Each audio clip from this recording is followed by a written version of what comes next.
السلام علیکم ورحمۃ اللہ وبرکاتہ۔ وعلیکم السلام ورحمۃ اللہ ورحمۃ وبرکاتہ۔ اللہ وبرکاتہ۔ کیا حال ہے آپ سب کے؟ الحمدللہ ہم ٹھیک ہے۔ آپ کا کیا حال ہے رانا؟ الحمدللہ، اللہ کا احسان ہے، اللہ کا کرم۔ شروع کرتے ہیں۔ نحمدہ و نصلی علی رسولہ الکریم، اما بعد، فاعوذ باللہ من الشیطان الرجیم، بسم اللہ الرحمن الرحیم، رب اشرح لی صدری ویسر لی امری واحلل عقدۃ من لسانی یفقہوا قولی۔ اللہم انا نسألک علما نافعا وعملا متقبلا ورزقا طیبا۔ اللہم ارنا الحق حقا وارزقنا اتباعہ وارنا الباطل باطلا وارزقنا اجتنابہ، آمین یا رب العالمین۔ اللہم صلی علی محمد وعلی آل محمد کما صلیت علی ابراہیم وعلی آل ابراہیم انک حمید مجید۔ اللہم بارک علی محمد وعلی آل محمد کما بارکت علی ابراہیم وعلی آل ابراہیم انک حمید مجید۔ آج کے ہمارا جو آج ٹاپک ہے وہ ہے آیت البر، سورہ بقرہ کی آیت نمبر 177 جو سیکنڈ پارے میں ہے۔ I'm sure کہ آپ لوگوں کے پاس مصحف ہوگا سامنے اور آپ اسی میں اس آیت کو فالو بھی کر رہے ہوں گے۔ عربک ٹیکسٹ بھی ہوگا اور ترجمہ بھی ہوگا آپ کے سامنے، ایسا ہی ہے؟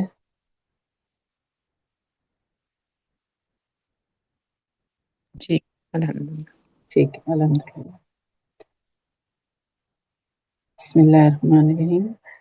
لیس البر ان تولوا وجوہکم قبل المشرق والمغرب ولکن البر من آمن باللہ والیوم الآخر والملائکۃ والکتاب والنبیین وآتى المال على حبه ذوي القربى واليتامى والمساكين وابن السبيل والسائلين وفي الرقاب وقام الصلاة وآتى الزكاة والموفون بعهدهم إذا عاهدوا والصابرين في البأساء والضراء وحين البأس أولئك الذين صدقوا وأولئك هم المتقون۔ صدق اللہ العظیم۔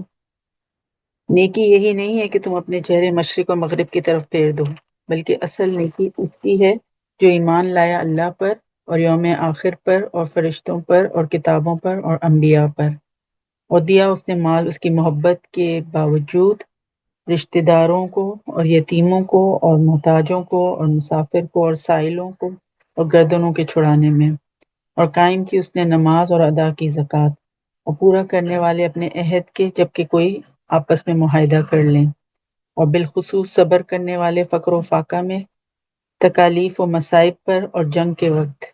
یہی ہیں وہ لوگ کہ جو واقعتاً راست باز ہیں، اور یہی ہیں وہ لوگ جو حقیقتاً متقی ہیں۔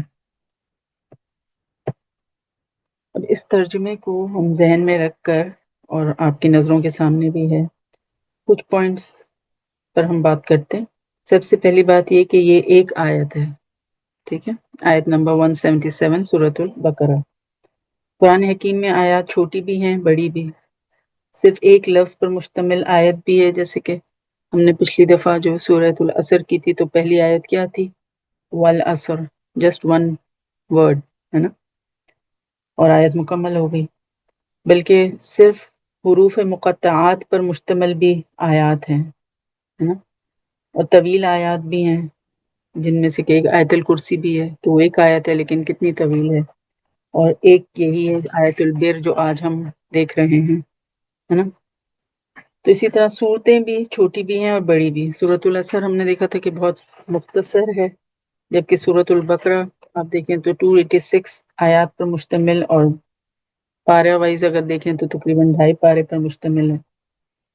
یہ تمام امور نہ اصطلاحاً یعنی کہ ٹرمینالوجی وائز نا یہ امور کہلاتے ہیں توفیقی، ٹھیک ہے۔ کیوں توفیقی؟ اب یہ بھی دیکھیں، کیونکہ ان میں کسی گرامر کے اصول کو یا کسی لاجیکل رول کو دخل نہیں دیا گیا، مطلب کہ کیوں کوئی آیت چھوٹی ہے کوئی بڑی ہے، یا کوئی سورت چھوٹی ہے بڑی ہے، تو it's not according to any rule of grammar اور اینی لاجیکل رول، یس۔ اسی طرح نہ یہ انسانی اجتہاد پر مبنی ہے، اور نہ ہی ان کا انسان کی سوچ یا قیاس پر کوئی دار و مدار ہے، بلکہ یہ امور ہمارے نبی ہمیں جو ہے نبی اکرم صلی اللہ علیہ وسلم کے بتانے سے معلوم ہوئے، ہے نا۔ آپ کو کیسے پتا چلا حضور صلی اللہ علیہ وسلم کو؟ کیونکہ آپ کے پاس وحی آتی تھی اللہ کی طرف سے. اور ہمیں کیسے پتا چلا؟ کیونکہ حضور صلی اللہ علیہ وسلم نے ہمیں بتایا. تو یعنی کہ یہ ساری جو ڈسٹریبیوشن ہے کہ کوئی بڑی آیت کوئی چھوٹی، کوئی صورت بڑی کوئی چھوٹی، یہ سب جو ہے نا ڈیپینڈ کرتا ہے حضور صلی اللہ علیہ وسلم کے بتانے پر، ہے نا. اور ایسے تمام امور پھر توفیقی کہلاتے ہیں. ٹھیک ہے، کہ اس میں انسانی عقل کا، انسانی سوچ بچار کا کوئی عمل دخل نہیں ہے. یہ ایز پر وہی جو حضور صلی اللہ علیہ وسلم کے پاس آئی اور پھر آپ نے ہمیں بتایا. تو یہ کیا کہلاتے ہیں؟ اس کی ٹرمینالوجی ہے توفیق کی. ٹھیک ہے. دوسری بات یہ ہے کہ جہاں تک اس آئے مبارکہ کے مضامین کا تعلق ہے، اگر غور کریں تو معلوم ہوتا ہے کہ اس کے اور سورۃ العصر کے مضامین میں بڑی گہری مناسبت اور مشابہت ہے. آئی ہوپ کہ سبھی نے یہ کلاس اٹینڈ کی تھی سورۃ العصر والی، اور اگر جن کی مس ہوئی تھی تو اس کے ریکارڈنگ بھی اپلوڈ ہو گئی ہے. تو ہم شور کہ آپ نے فالو کر لیا ہوگا، نہیں تو ضرور کر لیجیے گا. تو اس آیت 177 جو کہ آیت البر کہلاتی ہے، اس کی اور سورۃ العصر کے مضامین میں نا بہت کلوز ریزمبلنس ہے. سورۃ العصر میں ہم نے دیکھا تھا کہ ہمارے سامنے انسان کی کامیابی اور فلاح کے 4 لوازمات آئے تھے. یس، اور وہ کون کون سے تھے؟ یس، تو بتا سکتے ہیں جلدی سے؟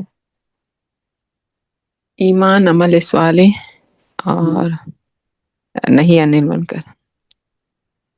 ہاں، وہ جو ٹرمینالوجی وہاں یوز ہوئی تھی کہ تواسی بالحق، یعنی حق بات کی نصیحت کرنا، اور تواسی بالصبر. ٹھیک ہے، یہ 4 تھے: ایمان، عمل صالح، تواسی بالحق اور تواسی بالصبر. اب اس آیت پر غور کیجیے، سورۃ البقرہ آیت 177. سورۃ العصر میں ایک جامع اصطلاح عنوان کے طور پر آئی تھی، یعنی کہ ایمان آ گیا تھا. پہلا فرسٹ اینڈ فارموسٹ کیا کنڈیشن تھی؟ ایمان. یہاں پر آپ دیکھیں کہ 5 ایمانیات کا ذکر ہے. وَلَكِنَّ الْبِرَّ مَنْ آمَنَ بِاللَّهِ وَالْيَوْمِ الْآخِرِ وَالْمَلَائِكَةِ وَالْكِتَابِ وَالنَّبِيِّينَ. اس کی مثال آپ اس طرح سے لیں کہ جو کلی ہوتی ہے نا، ایک بڑ پھول کی کلی جو ابھی کھلی نہ ہو، تو اس میں پتیاں تو موجود ہوتی ہیں نا، پیٹلز تو ہوتی ہیں، لیکن نمایاں نہیں ہوتی کیونکہ وہ ایک بند کلی ہوتی ہے. وہ کھلتی ہے اور پھول بنتا ہے تو پتیاں ظاہر ہو جاتی ہیں. ایسا ہی ہے. اسی طرح لفظ ایمان میں یہ موجود، ٹھیک ہے، لیکن سورۃ العصر میں آپ سمجھیں کہ وہ ایک بند کلی کی مانند ہے. صرف ایمان لفظ آ گیا تھا وہاں پر. صحیح ہے. اس آیت مبارکہ میں ہم نے دیکھا کہ وہ کلی جو ہے نا وہ کھل گئی ہے، وہ پھول سامنے آ گیا اور اس کی 5 پتیاں جو ہے نا وہ نمودار ہو گئی ہیں، ایویڈنٹ ہے.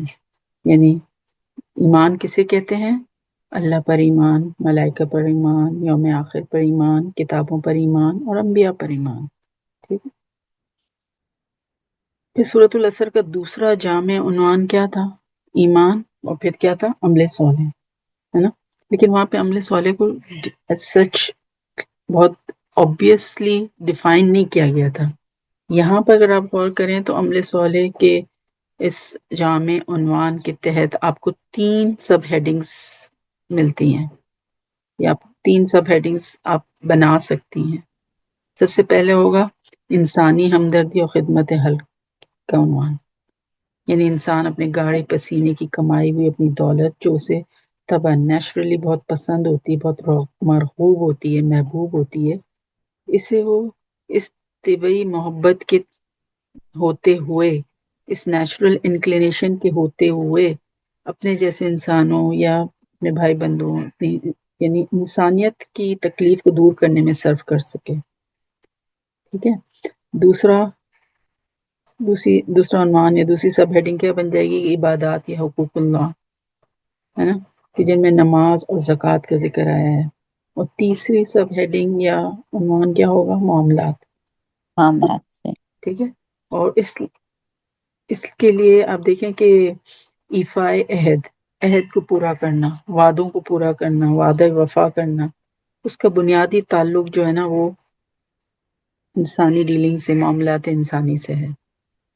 ہمارے تمام معاملات، ہماری جو بھی ڈیلنگز ہیں، اور لین دین اور کاروبار کے متعلق ہو یا کوئی مالک اور مزدور سے ریلیٹڈ ہو، ہاں، ان کی حیثیت، سب یہ جو جتنے بھی معاملات ہیں نا، ان کی حیثیت معاہدوں کی سی ہوتی ہے نا، کانٹریکٹ کی سی ہوتی ہے.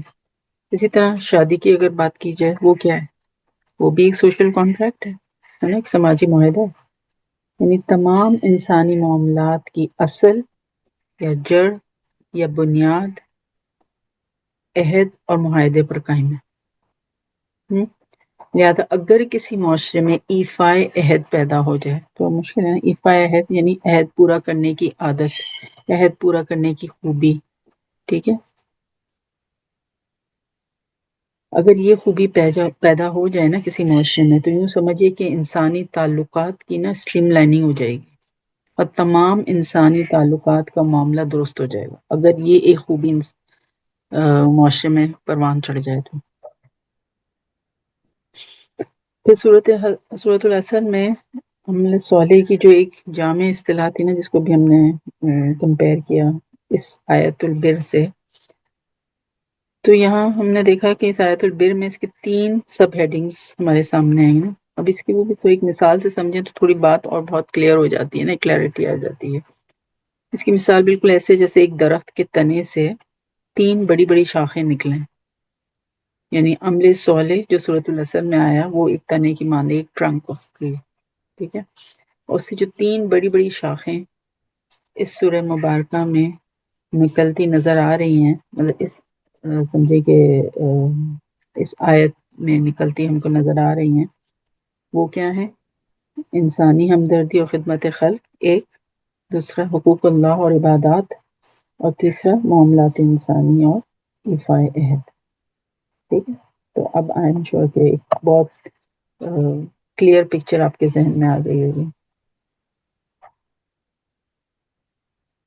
پھر سورۃ العصر کے آخر میں تواصی بالحق و تواصی بالصبر کا ذکر ہے، اور یہ جو آیت ہے آیت 177 سورۃ البقرہ، یہ بھی ختم ہو رہی ہے ان الفاظ مبارکہ پر. یعنی کون سے مبارک الفاظ ہیں؟ والصابرین فی البأساء والضراء وحین البأس، اور بالخصوص صبر کرنے والے فقر و فاقہ میں، تکالیف اور مصائب پر اور جنگ کے وقت.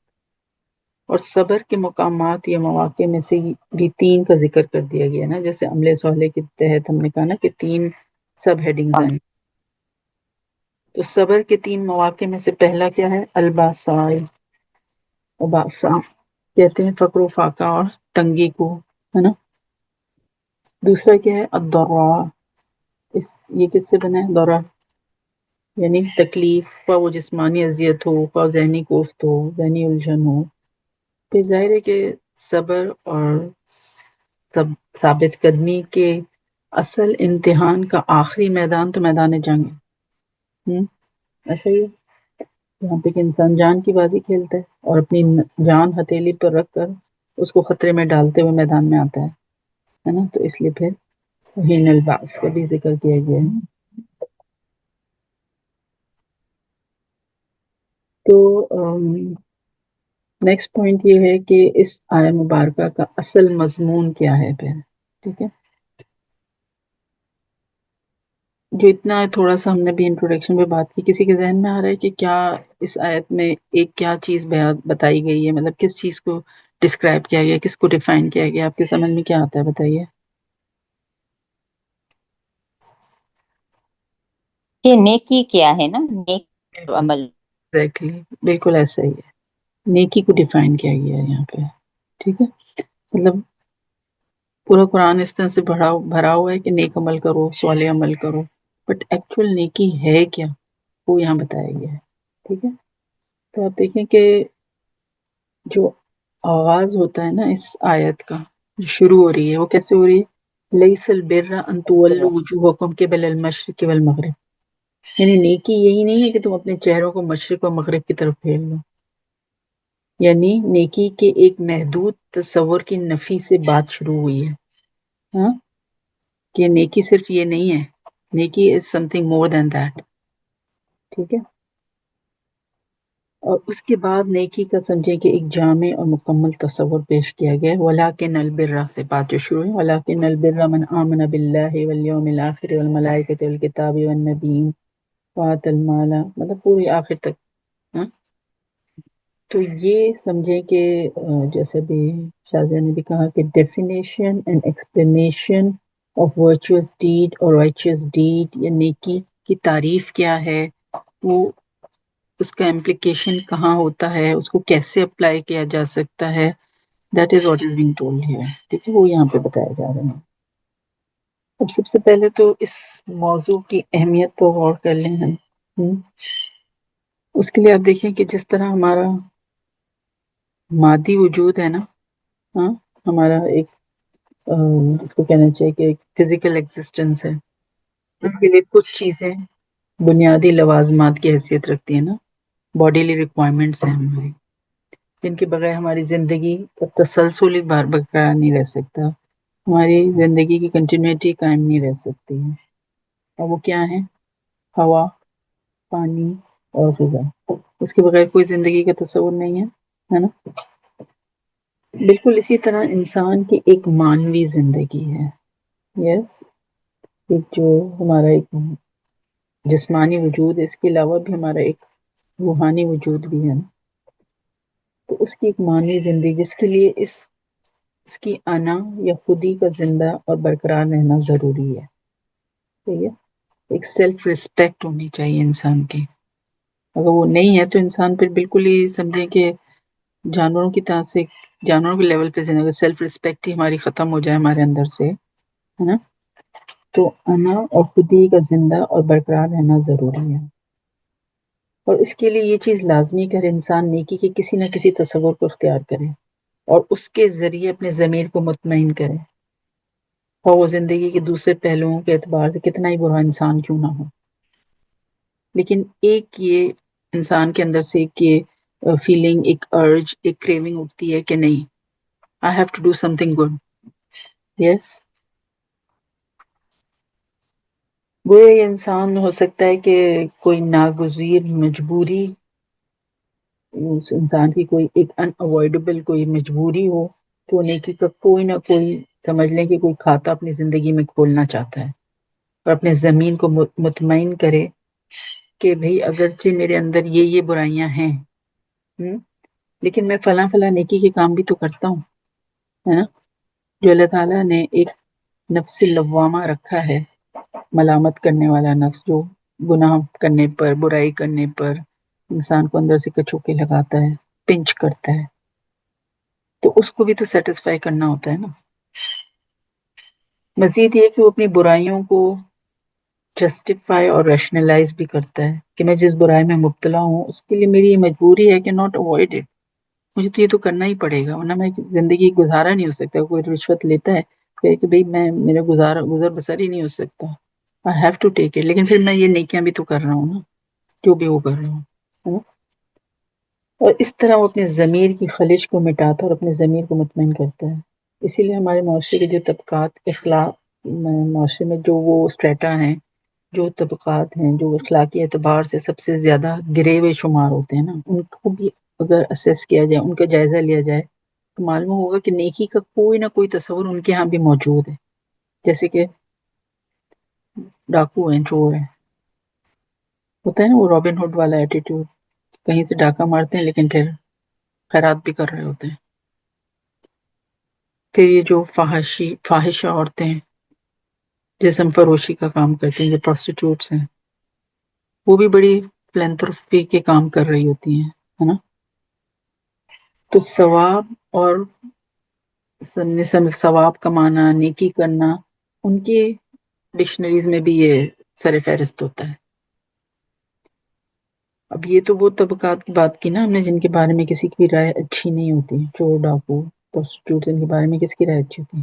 اگر اس سے تھوڑا سا ہم آگے چلیں تو 3 طبقات آپ کو شرفاء میں ملیں گے، ہاں، جن کے نیکی کے تصورات ایک دوسرے سے مختلف ہیں۔ مثلا ہمارے ہاں ایک طبقہ جو ہوتا ہے کچھ کاروباری حضرات اور تاجر پیشہ لوگوں پر مشتمل ہے۔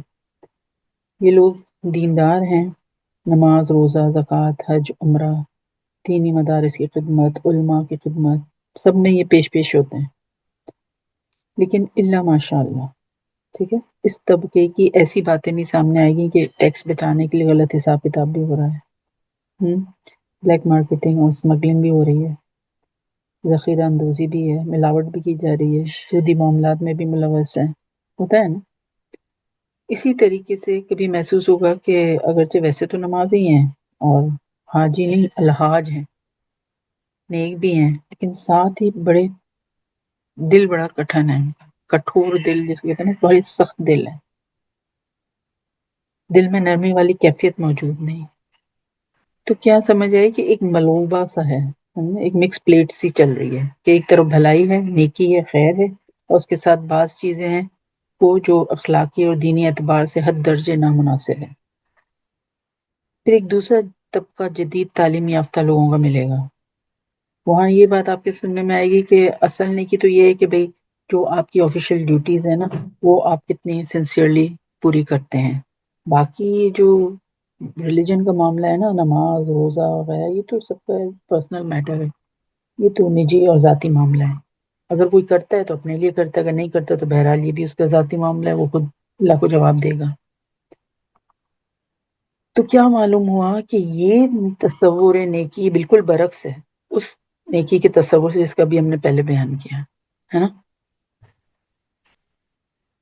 اب ایک اور عدم توازن، ایک ڈس بیلنس اس صورت میں نظر آئے گا کہ اکثر لوگوں کی دین کے ظاہری اور رسمی پہلوؤں پر تو بڑی کڑی نگاہ ہوتی ہے، ہاں، اس کے بارے میں سینسیٹیو بھی بہت ہوتے ہیں، ذرا سی کمی بیشی کو بھی گوارا کرنے کو تیار نہیں، لیکن جو روح، دین کی روح ہے، اصل تقویٰ ہے، اصل خدا ترسی ہے، اس پر بالکل کوئی توجہ نہیں ہوتی۔ تو نیکی کی یہ مختلف تصورات آپ کو خود اپنے معاشرے میں ملیں گے، and we all can relate to it۔ جس آخری بات پر ہم نے بات کی نا کہ جو اکثر لوگوں کی دین کے ظاہری اور رسمی پہلوؤں پر تو بڑی کڑی نگاہ ہوتی ہے نا، لیکن جو دین کی اصل روح ہے، تقویٰ، خدا ترسی، اس پر ان کا بالکل کوئی توجہ نہیں ہوتی۔ اسی کے حوالے سے یہ جو ہے نا، یہ آیت نمبر 177 یہ شروع ہوتی ہے کہ نماز کا ایک ظاہر ہے، ہاں، ایک آنا لیس البر ان تولوا وجوہکم قبل المشرق والمغرب، نماز کا ایک ظاہری ایسپیکٹ ہے، اس میں آپ قبلہ رو کھڑے ہوتے ہیں، اور یہ اس کے ظاہر کا ایک جزو ہے، ایک حصہ ہے، ایک پارٹ، ایک کمپوننٹ ہے، اور اس کی اہمیت اپنی جگہ ثابت ہے، مسلم ہے، اس پہ کوئی انکار ہی نہیں ہے، ٹھیک ہے۔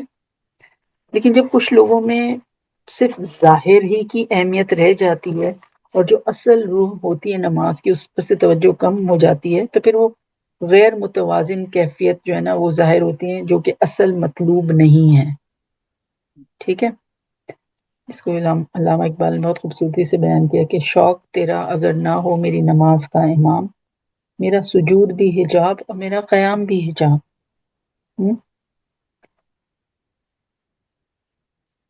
تو اس تصور نیکی کی نفی سے بات شروع ہوئی، اور اس نفی کے بعد ایک اس بات آیا، ایک افرمیشن آئی ہے، ایک اقرار آیا ہے کہ اصل نیکی کیا ہے اور نیکی حقیقتاً کسے کہتے ہیں۔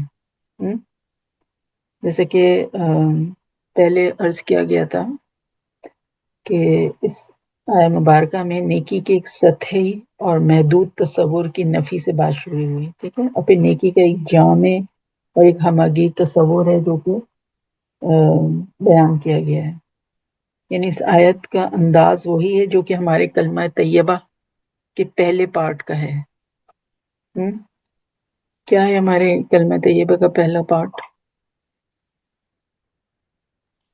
لا الہ الا اللہ، لا الہ الا اللہ، ہے نا۔ تو شروع کس سے ہو رہا ہے؟ لا سے، نفی سے، نیگیشن سے۔ پہلا پارٹ کیا ہے؟ مطلب اس پہلے پارٹ کے بھی پہلا حصہ کیا ہے؟ لا الہ، ہے نا، کہ نہیں ہے کوئی معبود، ہے نا، اور پھر اس کے بعد ایک اثبات، ایک اقرار آیا ہے، الا اللہ، پازیٹیو کنوٹیشن آیا ہے، الا اللہ، سوائے اللہ کے، ہے نا۔ بالکل یہی معاملہ اس آیت مبارکہ کا ہے کہ شروع کیسے ہو رہا ہے؟ لیس البر ان تولوا وجوہکم، یہ نیکی کو یہ نہیں ہے کہ تم صرف اپنا منہ جو ہے مشرق و مغرب کی طرف کر لو، اور پھر کیا آ رہا ہے؟ مطلب ایک نیگیٹو اس سے بات شروع ہوئی، اور پھر پازیٹیو کیا آ رہا ہے؟ ولکن البر سے ہم المتقون تک ایک مثبت انداز میں نیکی اور تقوی کا معیار بیان فرما دیا گیا ہے. صحیح. اب الفاظ کو دیکھتے ہیں. بر، لیس البر، اور ہم نے کہا کہ آیت بر اس کو کہتے ہیں. تو what does بر مین؟ تو اس لفظ پر اگر غور کریں تو ترجمے میں تو آپ کے پاس بھی یہ نیکی لکھا ہوا ہوگا، بر کا ترجمہ نیکی نا؟ لیکن اس لفظ کی اصل روح کیا ہے اور نیکی سے اس کے ریلیشن شپ، اس کی مناسبت کیا ہے، تو ان امور پر ہم تھوڑا سا غور و فکر کرتے ہیں. اس کے جو روٹ ورڈ ہے بیر کا وہ کیا ہوگا؟ بے رارا. با. بے ہم اردو میں کی حروف تہجی میں کہتے ہیں، عربی میں جی با. ٹھیک، بارارا. جی با را را. صحیح ہے. اسی روٹ ورڈ سے لفظ بر بنا ہے اور اسی سے ایک دوسرا لفظ بر بنا ہے، با کے اوپر زبر اگر ہو تو. ٹھیک ہے. اردو میں ہم کہتے ہیں بحر و بر، عام طور پر استعمال ہوتا ہے. کیا مطلب ہوتا ہے اس میں بحر کا، اور کیا مطلب ہوتا ہے بر کا؟ بحر و بر جب کہتے ہیں تو بحر مینس سمندر اور بر مینس خشکی. ایگزیکٹلی ایسا ہی ہے. ٹھیک ہے. تو اب جو ہم کہہ رہے ہیں کہ لفظ بر اور بر، اس میں کیا ریزمبلنس ہے، اس کو پہلے سمجھ لیں. دیکھیں انسان جب سمندر میں ہوتا ہے تو ہچکولے لگتے ہیں، سمندری طوفان کا اندیشہ رہتا ہے، ہائی ٹائڈ لو ٹائڈ کا مسئلہ ہوتا ہے، انسان کو ایک تشویش لاحق رہتی ہے. اسے وہ اطمینان اور سکون حاصل نہیں ہوتا جو خشکی پر ہوتا ہے نا، جو بر پر ہوتا ہے. لیکن انسان جب ساحل پر اترتا ہے اور جیسے ہی اس کے پاؤں بر یعنی خشکی پر لگتے ہیں، اطمینان اور سکون کی ایک کیفیت اسے فوراً حاصل ہو جاتی ہے. ایسا ہے. یہی اطمینان اور سکون اصل لفظ، یہ جو لفظ ہے نا بر، اس کی اصل روح اور جان ہے. اطمینان اور سکون. ٹھیک ہے.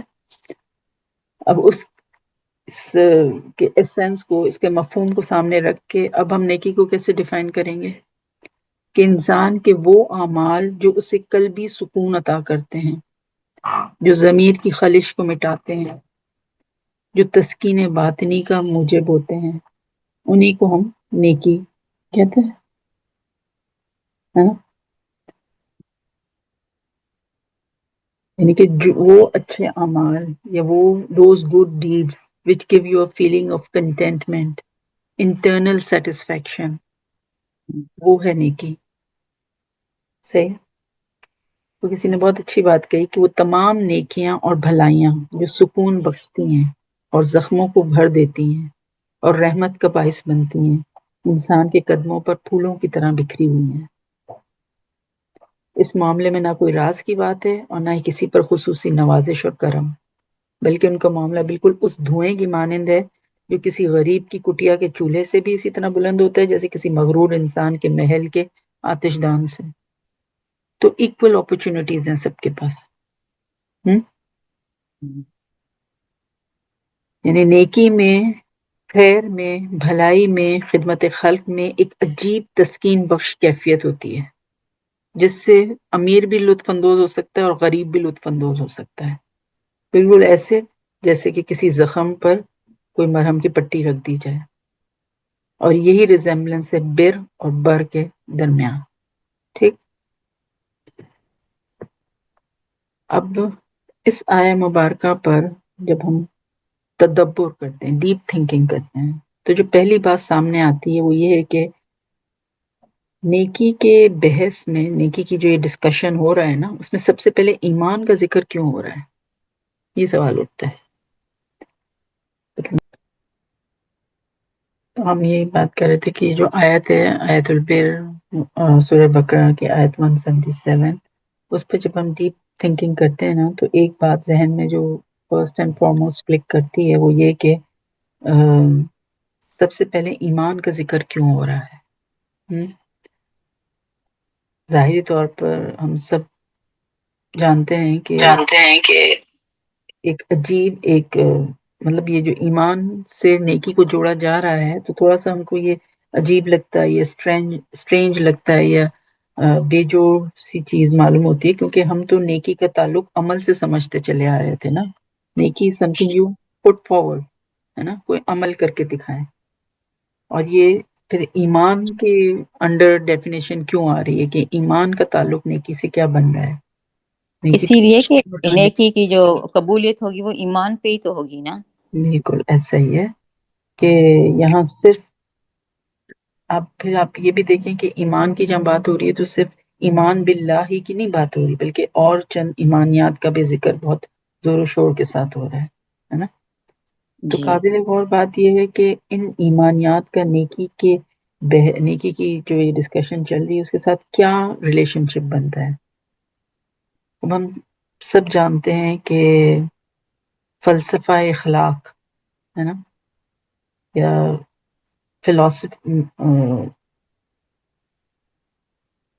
فلسفی آف مورلز نا، یہ مورل فلسفی جو ہے اس کا سوشل سائنسز میں ایک مستقل اور نہایت اہم مقام ہے نا.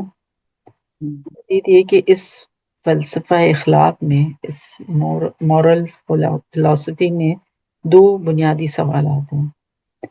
پہلا یہ کہ اخلاقی اقدار ہیں کیا، what are the moral values, ٹھیک ہے. اور دوسرا یہ کہ جو مورل ویلیوز ہیں کیا وہ مستقل اور دائم ہیں یا ان میں حالات کے بدلنے سے اور زمانے کے گزر جانے سے جو ہے کوئی چینجز آتے رہتے ہیں. ٹھیک ہے. دوسرا سوال اس سے بھی زیادہ اہم ہے، اور وہ کیا ہے؟ وہ یہ ہے کہ وہ کون سے قوت محرکہ ہیں یا وہ کون سے موٹیویشنل فیکٹرز ہیں، ہاں، یہ وہ کون سی ڈرائیونگ فورس ہے جو انسان کو نیکی پر کاربند رکھے، نیکی پر جمع کر رکھے. وہ کیا چیز ہے؟ اور اس میں فوری طور پر نقصان یا تکلیف کا بھی سامنا ہو رہا ہے اسے، لیکن انسان اس پر نیکی کے راستے پر لوہا لاٹ بن جائے تو what is the driving force یا موٹیویشنل فیکٹر. ٹھیک ہے. ایمان، قوت ایمان. تو سوال یہ ہے کہ سوال سمجھیں کہ شر اور شرارت پر قادر ہونے کے باوجود، قدرت رکھنے کے باوجود، جبکہ اس میں فوری لذت یا فائدہ بھی ہو، ہاں، انسان کی طبیعت کو خیر اور زہد کی طرف لانے والی شے کون سی ہے؟ بھئی ایک شخص کو معلوم ہے، دیکھیں ایک شخص کو معلوم ہے کہ جھوٹ بولنا برا ہے، ٹھیک ہے، لیکن وہ یہ دیکھ رہا ہے کہ جھوٹ بولنے پر مجھے فائدہ حاصل ہو رہا ہے. اب وہ کون سی چیز ہے جو اسے جھوٹ بولنے سے باز رکھے اور سچ بولنے پر آمادہ کرے، خواہ کہ سچ بولنے میں اس کو نقصان نظر آ رہا ہے. You get my point? آخرت، تقوی، ایمان اور تقوی. اللہ کا خوف. یہ آخرت میں صحیح بات ہے. تقوی. تو جہاں تک جو پہلی بات کا تعلق ہے نا، تو اس ضمن میں قرآن حکیم کا فلسفہ تو یہ ہے کہ نیکی اور بدی کا بنیادی شعور جو ہے نا وہ فطرت انسانی میں موجود ہے. What is right and what is wrong, یہ ہماری اندر انگرین کر دی گئی ہے یہ فیلنگ. ٹھیک ہے. اللہ تعالیٰ نے جس طرح انسان کو ظاہری کیپیبلٹیز دی ہیں نا، جیسے سننے کی طاقت، دیکھنے کی طاقت، بولنے کی طاقت، سوچنے سمجھنے کی صلاحیت، اسی طرح کی دوسری جو کیپیبلٹیز ہمیں دی ہیں، ویسے ہی فطرت انسانی میں کچھ انر کیپیبلٹیز بھی ہڈن ہیں ہمارے اندر، جن کو دے کر انسان دنیا میں بھیجا گیا ہے. ان میں سے ایک یہ بھی ہے کہ فطری طور پر انسان جانتا ہے کہ نیکی کیا ہے اور بدی کیا ہے. ٹھیک ہے. سورہ شمس میں اس کو اس طرح سے بیان کیا گیا ہے کہ وَنَفْسٍ وَمَا سَوَّاهَا فَأَلْهَمَهَا فُجُورَهَا وَتَقْوَاهَا، اور گواہ ہے انسانی نفس اور جو اس کو سنوارا اور بنایا اور جو اس کی نوک پلک درست کی، تو اس میں الہامی طور پر فجور اور تقوی یعنی خیر اور شر کا علم جو ہے نا وہ ودیت کر دیا، انگرین کر دیا. اسی لیے نیکی کے لیے قرآن مجید کی جو ایک بہت زیادہ استعمال ہونے والی جو ٹرمینالوجی ہے نا، نیکی کے لیے جو قرآن میں جو لفظ استعمال ہوا ہے وہ کیا ہے؟ وہ ہے معروف. عربی زبان کا لفظ ہے نا معروف، یعنی جانی پہچانی. اور بدی کے لیے کون سا لفظ استعمال ہوا ہے؟ منکر، ہے نا. منکر کا مطلب کیا ہے؟ اجنبی. کوئی اجنبی بات ہو جسے فطرت انسانی قبول نہیں کرتی اور اس سے جو ہے نا ایک کراہیت محسوس کرتی ہے، وہ ہے منکر. تو قرآن مجید کے نزدیک یہ ویلیوز جو ہے نا یہ پرماننٹ ہیں، انسان ان کے ساتھ پیدا ہوتا ہے اور تھرو آؤٹ رہتی ہیں یہ. اسی لیے آپ دیکھیں سچ بولنا ہمیشہ سے نیکی تصور کیا گیا ہے اور آج بھی اسے نیکی سمجھا جاتا ہے نا. جھوٹ بولنے والے کا ضمیر یہ محسوس کر رہا ہوتا ہے کہ وہ ایک برا کام کر رہا ہے، اور وہ اپنے آپ کو کسی مجبوری کے حوالے سے قائل کر لے، لیکن دل کی گہرائی میں in his hearts of art وہ جانتا ہے کہ میں ایک برا کام کر رہا ہوں، کیونکہ یہ مورل ویلیوز جو ہے نا یہ پرماننٹ ہیں، ان کے ساتھ انسان کو دنیا میں بھیجا گیا ہے.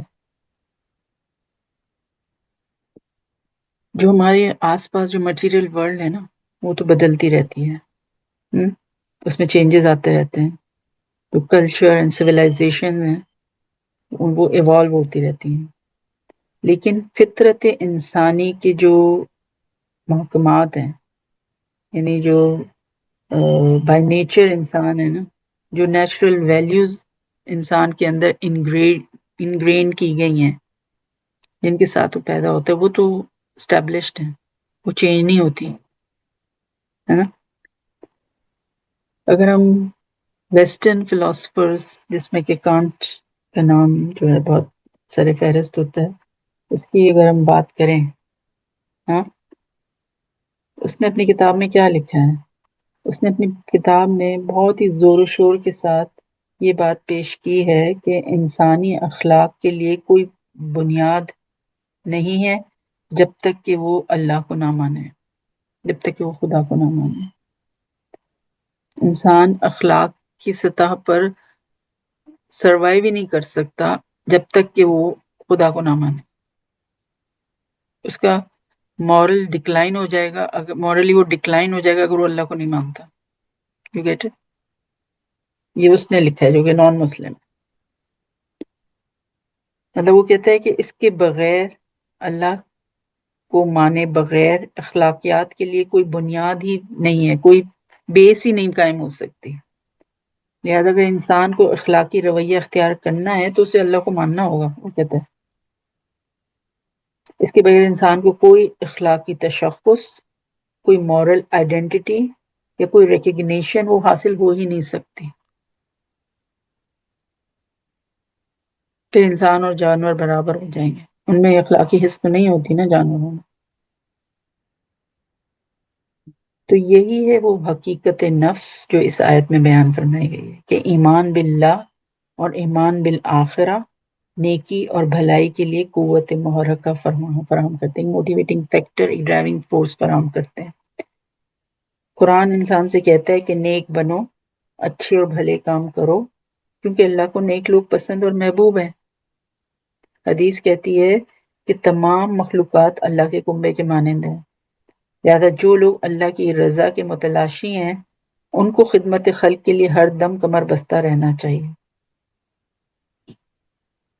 تو کیا پتہ چلا کہ نیکی کے لیے سورس آف موٹیویشن یا نیکی کے لیے ایک موٹیویشنل فورس کا جو سورس ہے یہ سرچشمہ ہے، وہ کیا ہے؟ ایمان باللہ. اب یہاں پہ یہ کلیئر کر لیں کہ یہ جو ایمان باللہ ہے نا یہ ایک مثبت یعنی پازیٹیو قوت محرکہ ہے، پازیٹیو ڈرائیونگ فورس ہے، موٹیویشن فیکٹر ہے پازیٹیو، اس لیے کہ محبت ایک مثبت جذبہ ہے نا، اور ایمان باللہ کا حاصل اللہ کی محبت ہے. جس کا اللہ پر ایمان ہوگا تو اللہ اس سے محبت کرے گا لازمی، ہے نا. لیکن سب جانتے ہیں کہ تمام انسان جو ہے نا وہ عقل و شعور کی سطح کے اعتبار سے برابر تو نہیں ہے. ایسے لوگ بھی ہوتے ہیں جو محبت کی زبان سے آشنا نہیں ہوتے، ان کے لیے پھر ضرورت ہوتی ہے کسی اور قوت محرکہ، کوئی اور ڈرائیونگ فورس چاہیے ہوتی ہے. ہر کوئی محبت کی زبان نہیں سمجھتا نا، پھر اس کو کس زبان سے سمجھانا پڑتا ہے. تو دوسری جو قوت محرکہ ہے وہ ہے ایمان بالآخرہ، یعنی اکاؤنٹیبلٹی کا احساس کہ ایک دن آنے والا ہے جب محاسبہ ہوگا، ہمیں ایک ایک عمل کی جواب دہی کرنی پڑے گی. تو اس ایمان بالآخرہ کو آپ چاہیں تو ایمان باللہ کے مقابلے میں ایک منفی قوت محرکہ کہہ سکتے ہیں. ٹھیک ہے، ہم نے کہا تھا مثبت ہے، پازیٹیو ہے، یہ ایک نیگیٹو ہے، مطلب ایک طرح سے ڈر اور خوف دلایا جا رہا ہے نیکی کرنے کے لیے. سمجھ آئی؟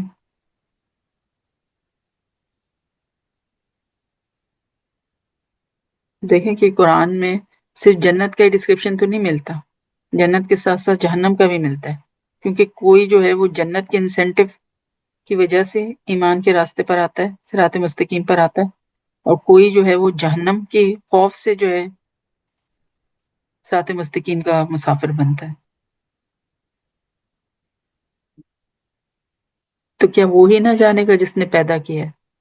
تو اللہ کو تو پتہ ہے نا کہ کون کیسی ذہنیت رکھتا ہے، تو سب کے لیے پھر ہدایت کا سامان مہیا کیا گیا ہے. پھر ہماری اب تک کی جو ہم نے بات کی ہے اس کا لاجیکل آؤٹ کم کیا ہے کہ انسان کا جو عمل ان دو محرکات پر، یعنی دو موٹیویٹنگ فیکٹرز پر مبنی نہ ہو. یعنی وہ دو موٹیویٹنگ فیکٹرز کیا ہیں؟ ایمان باللہ اور ایمان بالآخرہ. تو انسان کا جو عمل ان دو فیکٹرز پر اگر مبنی نہ ہو تو وہ چاہے کتنا ہی بڑے سے بڑا نیکی کا کام نظر آئے، لیکن ایز پر قرآن اور حدیث وہ نیکی کا کام نہیں ہے، بلکہ اس میں کوئی نہ کوئی دنیاوی غرض پوشیدہ ہوتی ہے. جبکہ تاکیدی طور پر جو ہے نا ہمیں کیا ملتے ہیں یہ ہدایت کے؟ سوداگری نہیں، یہ عبادت خدا کی ہے. تو اللہ کی عبادت جو ہے وہ کوئی بزنس ریچول نہیں ہے. یس، نیکی کو کاروبار نہ بنا لینا، نیکی سے دنیاوی فائدہ حاصل کرنا، اس کو تم مت مد نظر رکھو. نیکی کا فائدہ اس دنیا میں حاصل کرنے کی نیت نہ رکھنا. سمجھ آئی؟ ایسا کریں گے تو اس نیت اور ارادے کے تحت نیکی کے جتنے کام کیے جائیں گے ایز پر قرآن سب باطل ہو جائیں گے، نل اینڈ وائڈ. اسی کو ہم دینی اصطلاح میں کہتے ہیں کہ کوئی نیکی خلوص اور اخلاص کے بغیر اللہ تعالیٰ کی جناب میں قبول نہیں ہوتی. للہیت کے بغیر آپ کی نیکی نہیں رہے گی. اور اس پر اسلام نے اتنا زور دیا ہے کہ بعض حدیث تو ایسی ہیں کہ جن کو پڑھ کے انسان واقعتاً لرز اٹھتا ہے. اس میں سے ایک حدیث وہ جو حضرت عمر فاروق رضی اللہ تعالیٰ عنہ جس کے راوی ہیں، حضور صلی اللہ علیہ وسلم نے کیا فرمایا؟ انما الاعمال بالنیات. اعمال کا دار و مدار، یعنی اعمال کا یا نیکیوں کا انحصار نیتوں پر ہے، اور انسان کو وہی کچھ ملے گا جس کی اس نے نیت کی ہوگی. صحیح؟ یعنی اگر ایک شخص نے ایک اچھا عمل کیا لیکن اس کے پیچھے کوئی بری نیت تھی تو اس کا عمل بھی برا شمار ہوگا، اس کا نتیجہ بھی برا نکلے گا. اب یہاں سے جو ہے یہ نتیجہ نکالنا پھر صحیح نہ ہوگا کہ اگر انسان ایک برا عمل کرے جس میں اس کی نیت اچھی ہو تو پھر اس کو اجر ملنا چاہیے. کیونکہ آپ دیکھیں جو حدیث ہے نا اس میں اعمال کا لفظ استعمال ہوا، انما الاعمال یہ ہے نا، اور اعمال سے مراد نیکی کے اعمال ہیں. اگر ایسے آتا ہے نا انما الافعال، افعال، تو پھر اچھے برے دونوں معنی آ جاتے ہیں اس میں. ٹھیک ہے؟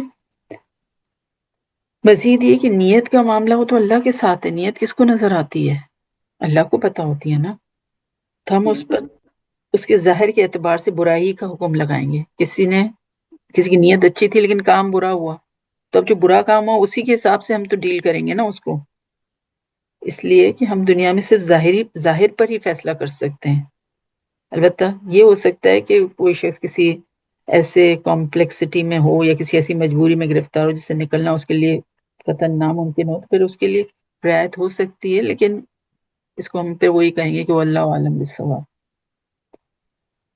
تو یہ دونوں اعتبارات سے ایمان باللہ اور ایمان بالآخرہ کا تعلق نیکی کی اس ڈسکشن میں. صحیح. بقیہ جو 3 ایمانیات اس آیت میں بیان ہوئی ہیں نا، یعنی ملائکہ پر ایمان، کتابوں پر ایمان اور نبیوں پر ایمان، تو اگر ان تینوں کو بریکٹ میں آپ کر لیں تو ان تینوں سے مراد ہے ایمان بالرسالت. اس لیے کہ ملائکہ جو ہیں وہ ذریعہ بنتے ہیں وحی لانے کا نبیوں اور رسولوں تک. پھر اس وحی کا ریکارڈ ہے کتابوں کی شکل میں، اور جن پر وحی نازل ہوئی وہ انبیاء اور رسول ہیں. صحیح. تو لہٰذا جب تینوں کو جمع کریں تو یہ ایمان بالرسالت ہے. اور ایمان بالرسالت کا تعلق نیکی کی اس ڈسکشن کے ساتھ کیا ہے؟ اس کو بھی سمجھ لیں۔ انسان کے اندر جس طرح دوسرے جذبات اور ارجز ہوتے ہیں، احساسات، فیلنگز ہوتی ہیں، اسی طرح نیکی کا بھی ایک جذبہ ہے، اور جذبات اور ارجز کے بارے میں ہمیں معلوم ہے کہ وہ اندھے ہوتے ہیں، اور ان میں حدود سے تجاوز کا رجحان طبیعتاً پایا جاتا ہے نا۔ انسان لمٹس کراس کر دیتا ہے، اس کو جب کسی چیز کی ارج ہو، کسی چیز کی کریونگ ہو، ہے نا۔ اسی لیے نیکی کے جذبے کے ضمن میں بھی اس کا خطرہ موجود ہے کہ کسی وقت یہ ضرورت سے زیادہ مشتعل ہو کر حد اعتدال سے تجاوز کر جائے، اور نتیجتاً پھر کیا ہوگا، وہ نیکی جو ہے وہ برائی میں، گناہ میں کنورٹ ہو جائے۔ اگر ہم لمٹس کراس کر لیں تو کیا ہوگا، وہ اچھی چیز بری بن جاتی ہے نا پھر۔ مثلاً ایک شخص پر نیکی کا اتنا غلبہ ہوا کہ اس نے دنیا ترک کر دی، دنیا کو چھوڑ دیا، پہاڑوں غاروں میں جا کر اپنی زندگی گزارنا شروع کر دی، بس یہ پوائنٹ پکڑ لیا کہ رب سے لا لگانی ہے، اب اس میں مجھے دنیا داری سے کوئی غرض ہی نہیں رکھنا۔ بتائیے، تو یہ ایک ایکسٹریم ہو گیا نا۔ تو رہبانیت کا نظام جو ہے وہ اسی نیکی کے جذبے کے حد اعتدال سے تجاوز کی وجہ سے تو وجود میں آیا۔ یہی تو رہبانیت ہے نا، ترک دنیا۔ لیکن ظاہر سی بات ہے کہ یہ رویہ فطرت کے خلاف ایک بغاوت ہے، جو انسان کی نیچرل ارجز ہیں ان کے خلاف ایک بغاوت ہے نا۔ فطرت انسانی میں جو ریکوائرمنٹس ہیں، یہ سمجھیے کہ ان سے ایک طرح کی زور آزمائی ہے۔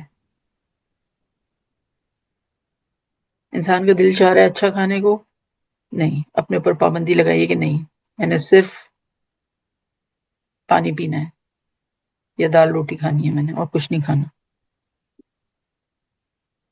تو جو انسان کی بشری طبیعت اور فطرت انسانی جو ہے نا، پھر کیا کرتی ہے، پھر ایسا جب ہوتا ہے بہت زیادہ رساکشی کی جائے تو بعض اوقات انسان کی فطرت، انسان کی جو طبیعت، انسانی طبیعت ہے، نیچرل ڈیزائرز ہیں، وہ بعض اوقات پھر انسان کو اوور کم کر جاتی ہیں، ہاں، اور پھر نتیجہ کیا نکلتا ہے، اس کا پھر رد عمل، اس کا ریئیکشن یہ ہوتا ہے کہ جو ہم نے پہلے بات کی تھی کہ عیسائی جو یہ رہبانیت کر اختیار کرتے ہیں، جو نانز اینڈ پریسٹ فادرز، تو ان کے جو چرچز ہیں ان کی بیسمنٹ میں پھر ناجائز اولادوں کے قبرستان بنے ہوئے ہوتے ہیں۔ لیکن ایکچولی رہبانیت دراصل نیکی کے جذبے کے حد اعتدال سے تجاوز کے نتیجے میں وجود آئی تھی۔ ایسے ہی ہے نا، نیکی کا ہی جذبہ تھا نا جس نے ان کو کہاں سے کہاں پہنچا دیا۔ پھر رہبانیت کی جو نفی، اسلام میں تو رہبانیت نہیں ہے نا۔ رہبانیت کی نفی ایک حدیث میں بڑی وضاحت سے بیان ہوئی ہے، متفق علیہ حدیث سے بخاری اور مسلم کی ہے۔ نبی اکرم صلی اللہ علیہ وسلم کی حیات طیبہ ہی کے دوران صحابہ کرام رضی اللہ عنہم میں سے 3 اشخاص ازواج مطہرات رضی اللہ عنہن کی خدمت میں حاضر ہوئے، اور انہوں نے نبی اکرم صلی اللہ علیہ وسلم کی نفلی عبادت کے بارے میں معلوم کیا کہ رات کو آپ کتنی نفلی نماز پڑھتے ہیں، مہینے میں کتنے نفلی روزے رکھتے ہیں۔ تو رسول اللہ صلی اللہ علیہ وسلم کی حیات طیبہ تو ایک کھلی کتاب کی مانند تھی، اس میں کوئی بناوٹی انداز تو تھا ہی نہیں۔ ازواج مطہرات نے کسی بات میں مبالغہ نہیں کیا، جو صحیح بات تھی وہ بتا دی۔ ان صحابہ نے اپنے آپ کو یہ کہہ کر مطمئن کر لیا کہ حضور صلی اللہ علیہ وسلم تو معصوم ہیں، آپ صلی اللہ علیہ وسلم سے تو کسی خطا کا ہونا ممکن ہی نہیں ہے، تو آپ صلی اللہ علیہ وسلم کو تو اتنی نفلی عبادت کی بھی ضرورت نہیں جتنی آپ کر رہے ہیں، یہ بھی آپ کے لیے بہت ہے، لیکن ہمارے لیے کافی نہیں ہے۔ تو ایک نے اس میں سے کہا کہ میں تو پوری رات نفلی نمازوں میں ہی گزار دوں گا، سوؤں گا نہیں، کبھی ناغہ نہیں کروں گا۔ تو دوسرے نے کہا کہ میں ہمیشہ روزہ رکھوں گا، کبھی ناغہ نہیں کروں گا۔ تیسرے نے کہا کہ میں شادی اور گھر گرہستی کا یہ بکھیڑا جو ہے نا، یہ مول ہی نہیں لوں گا، اس سے تو اللہ سے لو لگانے اور تعلق استوار کرنے، اللہ سے تعلق استوار کرنے میں رکاوٹیں پیدا ہوتی ہیں، تو میں تو ساری عمر جو ہے نا کنوارا رہ کر ہی زندگی بسر کر دوں گا۔ تو نبی اکرم صلی اللہ علیہ وسلم کو جب اس کی خبر پہنچی تو آپ صلی اللہ علیہ وسلم اپنی جو عادت ہے اور ایک آپ کا جو ایک نرمی والا تربیت تھی، اس کے برخلاف آپ ناراض ہوئے، اور آپ صلی اللہ علیہ وسلم نے ان تینوں کو بلا بھیجا اور فرمایا کہ میں تم میں سے ہر ایک سے زیادہ اللہ تعالیٰ سے ڈرنے والا ہوں، لیکن میں رات کو سوتا بھی ہوں اور نفلی نماز بھی ادا کرتا ہوں، میں نفلی روزے رکھتا بھی ہوں اور چھوڑتا بھی ہوں، نافع بھی کرتا ہوں، میں نے شادیاں بھی کی ہیں اور میرے عقد میں متعدد ازواج ہیں۔ پھر آپ صلی اللہ علیہ وسلم نے فرمایا فمن رغب عن سنتی فلیس منی، کان کھول کر سن لو، کسی کا عمل چاہے کتنے ہی نیکی کے جذبے کے تحت ہو، لیکن جس کسی نے میری سنت اور میرے طریقے کو چھوڑ دیا اور اس کے برعکس روش اختیار کی تو جان رکھو اس کا مجھ سے کوئی تعلق نہیں۔ اس سے زیادہ اور کیٹیگوریکل ڈینائل آپ کو کیا چاہیے کہ سنت ہمارے لیے کتنی اہم ہے، مسنون اعمال ہمارے لیے کتنے رحمت ہے۔ تو اس طرح ہمارے لیے نیکی کے معیار کامل ہیں حضور صلی اللہ علیہ وسلم، ٹھیک ہے۔ تو ہمارے لیے ضروری ہے کہ نیکی کی جب ہم بات کر رہے ہوں تو ایک اسوہ حسنہ، ایک کامل نمونہ، ایک مکمل اگزامپل، ایک آئیڈیل اور ایک فریم آف ریفرنس ہمارے سامنے رہے، جس میں نیکی کے تمام اعمال ایک توازن اور اعتدال میں سموئے ہوئے ہمیں مل جائیں، اور اس کو ہم پھر ایک کرائٹیریا سمجھیں، کسوٹی سمجھیں، ہر عمل کے بارے میں اس کی طرف رجوع کریں کہ یہ عمل اس معیار کے مطابق ہے یا نہیں، اور دوسرے اعمال کے ساتھ اس کا پھر ریلیشن شپ کیا بن رہا ہے۔ تو یہ ہے وہ ضرورت جو ایمان بالرسالت سے پوری ہوتی ہے، جی۔ اور یہ اس حسنہ وہ مکمل طریقہ ضابطۂ حیات ہے جو ہمیں انبیاء اور رسل علیہ السلام کی زندگی میں ملتا ہے، اور اس مقدس جماعت میں کامل ترین اور افضل ترین کون ہے؟ محمد صلی اللہ علیہ وسلم۔ محمد صلی اللہ علیہ وسلم۔ ایک اس حسنہ اور کاملہ یعنی تمام نیکیاں، تمام بھلائیاں، تمام خیرات اور حسنات اگر ایک شخص واحد میں معتدل، متوازن اور جامعیت کے ساتھ دیکھنی ہو تو وہ نمونہ اور کسوٹی ہیں حضرت محمد رسول صلی اللہ اللہ صلی اللہ علیہ وسلم۔ اب ہم دیکھتے ہیں کہ نیکی کی یہ جو باطنی روح ہے نا، جب کسی انسان میں سرایت کر جائے، کہ جب ایمان حقیقی انسان کے دل میں جا بیٹھے، تو پھر اس آیہ مبارکہ کی روح سے اس کے نتیجے میں اس انسان کی شخصیت، اس کی سیرت و کردار، اس کے معاملات، اس کے اعمال اور اس کے رویے میں کن کن کیفیات کا اظہار ہوتا ہے، جن کو قرآن جو ہے نا نیکی کے عمل سے تعبیر کرتا ہے۔ وہ کہتا ہے کہ نیکی کی عملی تصویر بن جاتا ہے انسان پہ۔ تو یہاں پر آپ دیکھیں کہ اس آیت میں ایمانیات کے ذکر کے بعد نیکی کا جو سب سے پہلا اظہار ہو رہا ہے نا، جو فرسٹ اینڈ فارموسٹ انڈیکیٹر بتایا ہے نا، وہ کیا ہے؟ وہ ہے خدمت۔ مال کا خرچ کرنا، جی مال کو خرچ کرنا مطلب انسانیت کے حق میں نا حضرت۔ جی، خدمت وہ خلق اور انسانی ہمدردی کی بات ہو رہی ہے نا۔ جی جی جی جبکہ آپ نے جو ہمارے ذہنوں میں تصور ہے، بتائیے کہ اسلام کے جو ارکان ہیں، دین کے ارکان، وہ کتنے ہیں؟ جی 5، اور اس میں سب سے پہلا فرسٹ اینڈ فارموسٹ کیا ہے؟ توحید، اور اس کے بعد نماز، نماز ہے نا، جس کو کہ جی عماد الدین یا دین کا ستون قرار دیا گیا ہے، جی اقامت جی الصلاۃ۔ لیکن اس آیت میں آپ دیکھیں کہ نماز کا ذکر جو ہے نا وہ بعد میں لایا گیا ہے، اس کو مؤخر کیا گیا ہے، ایسا ہی ہے۔ جی جی اس سے بھی پہلے اپنے مال کو انسانیت کی تکلیفوں کو رفع کرنے، ان کی ضرورتوں کو، ان کی محتاجی کو دور کرنے، ان کی مصیبتوں سے انہیں نجات دلانے میں صرف کرنے کا ذکر جو ہے نا وہ نہایت اہتمام اور بہت ہی زور و شور کے ساتھ ہو رہا ہے۔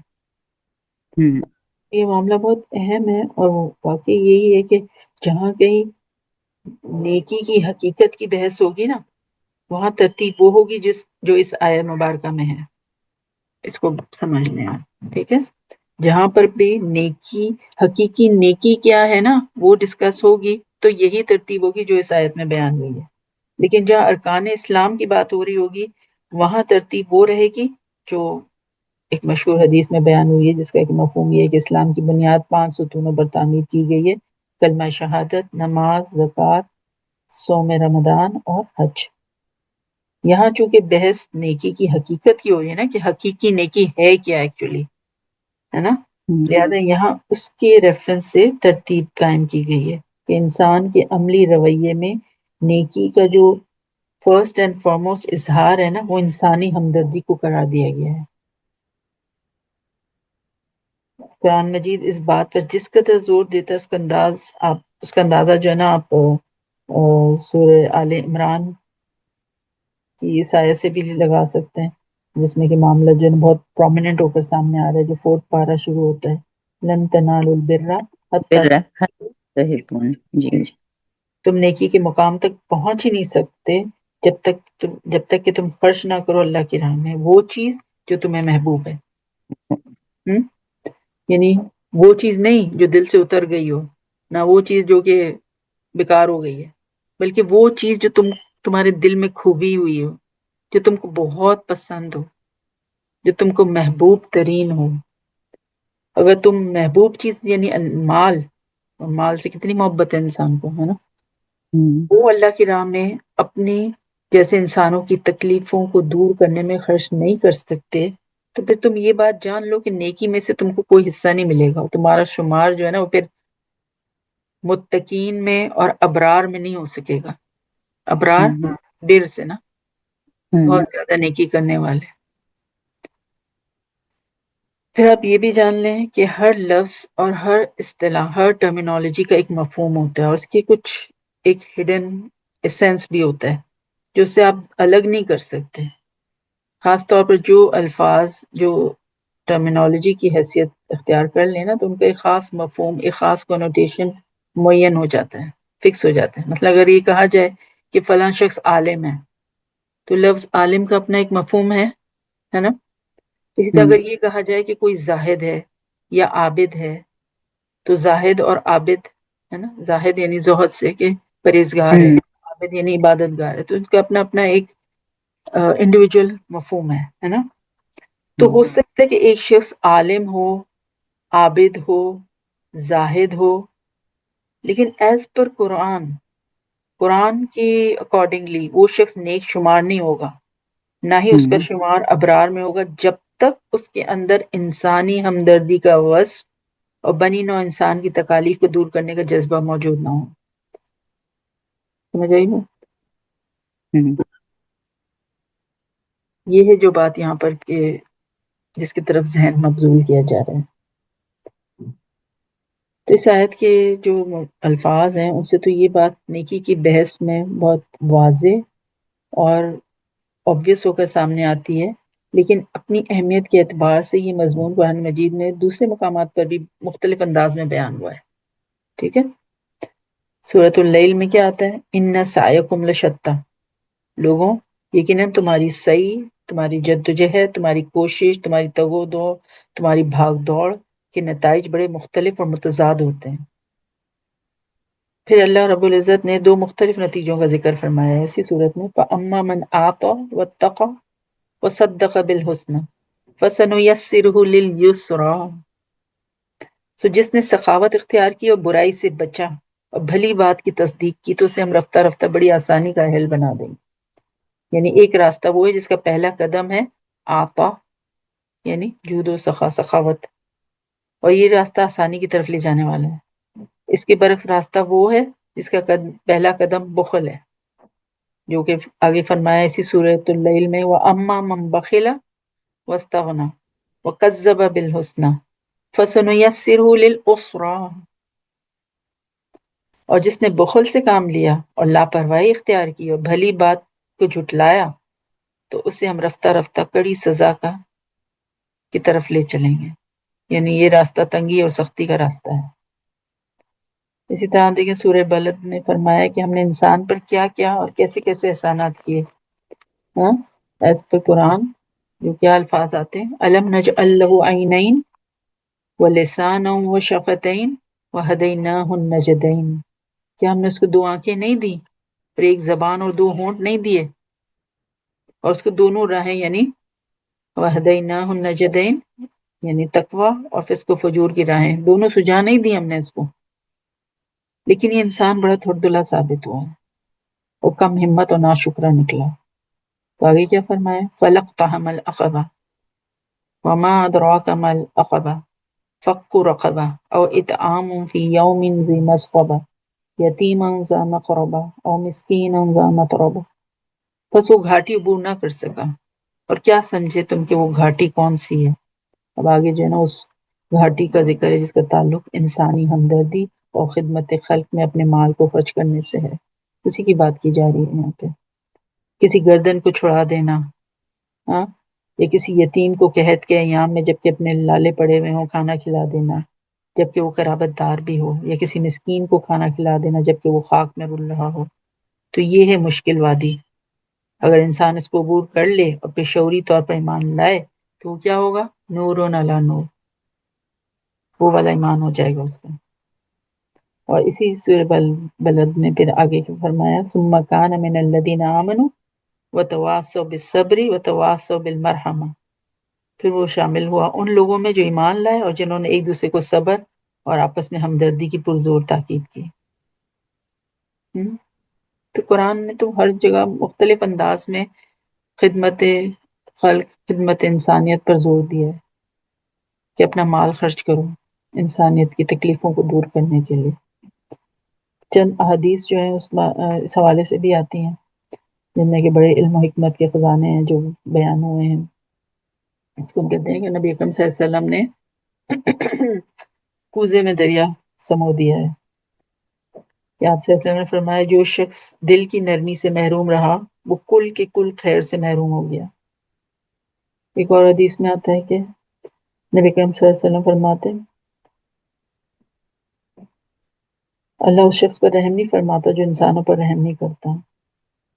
ایک اور حدیث کے مطابق نبی اکرم صلی اللہ علیہ وسلم نے فرمایا الخلق عیال اللہ، کل کی کل مخلوق اللہ کی کنبے کی مانند ہے، لہذا اگر اللہ سے محبت ہے تو کیا اس کی کنبے یعنی مخلوق سے محبت نہیں ہوگی؟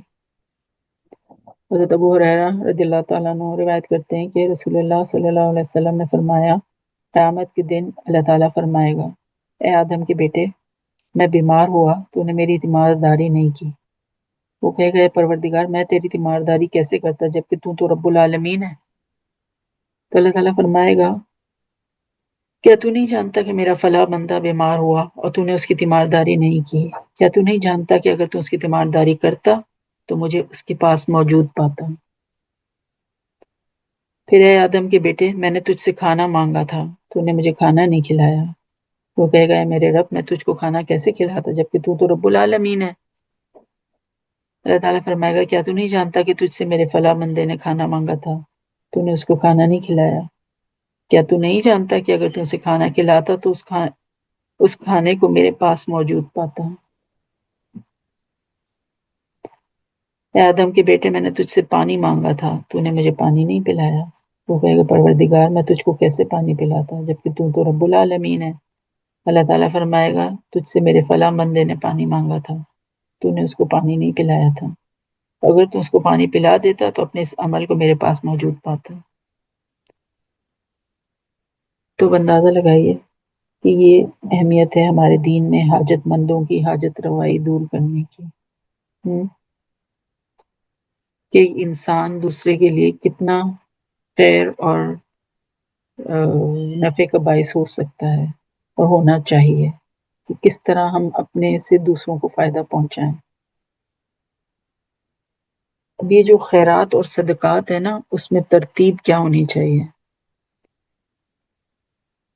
تو یہاں پہ اس آیت کے الفاظ کیا ہیں ذوی القربہ، اس میں کیا آرڈر بیان ہوا ہے؟ ذوی القربہ رشتے دار والیتامی والمساکین وابن السبیل والسائلین وفی الرقاب، ٹھیک ہے؟ اور یہ بڑی نیچرل ترتیب ہے، جس کو ہم کہنا چاہیے بڑی فطری ترتیب ہے۔ سب سے پہلے ذوی القربہ آپ کے قرابت دار یعنی آپ کے قریبی عزیزوں میں سے جو مشکل و تکلیف میں ہو سب سے پہلے آپ کے حسن سلوک کے مستحق وہ ہیں۔ والیتامی پھر وہ یتیم جو آپ کے قریب کے معاشرے میں بے سہارا ہیں۔ پھر مسکین ہے نا، مسکنت کہتے ہیں کم ہمتی کو، مسکین وہ ہے جن کی ہمت جواب دے گئی ہو، جو اپنے پاؤں پر کھڑے نہیں ہو پا رہے ہوں، خود کفیل نہ ہو. ٹھیک. پھر وہ شخص جو حالت سفر میں ہے نا، وابن السبیل، ہو سکتا ہے وہ کسی وجہ سے سفر میں محتاج ہو جائے. پھر وہ شخص جو دستے سوال دراز کر رہا ہے، والسائلین، آپ کو کیا معلوم کہ کون سی محتاجی اسے لاحق ہوئی ہے جس کے باعث وہ اپنی خودی اور اپنی عزت نفس کو ہتھیلی پر رکھ کر آپ کے سامنے پیش کر رہا ہے. پھر وہ جس کی گردن کسی مقنصے میں پھنس گئی ہو. پچھلے زمانے میں یہ غلامی کا معاملہ تھا، اور آج اس کے پیرل جو ہے نا وہ ہیں جو لوگ قرضے کے پھندے میں جو ہیں وہ اس طرح پھنس جائیں کہ کتنے ہی ہاتھ پاؤں مار رہے ہیں لیکن اس سے نکل نہ پا رہے ہیں. تو یہ ترتیب بھی بڑی حکمت پر مبنی ہے، یہ جو آرڈر یہاں بیان ہوئے نا. اور پھر یہاں پہ یہ بات آپ کے ذہن میں ہونی چاہیے کہ یہ جو ہے نا یہ نفلی صدقات کی بات ہو رہی ہے. جو واجب صدقہ ہے نا، زکوٰۃ، جس کا کہ حکم، جس کی جو کیٹیگریز ہیں وہ تو سورہ توبہ میں بیان ہوئی ہیں.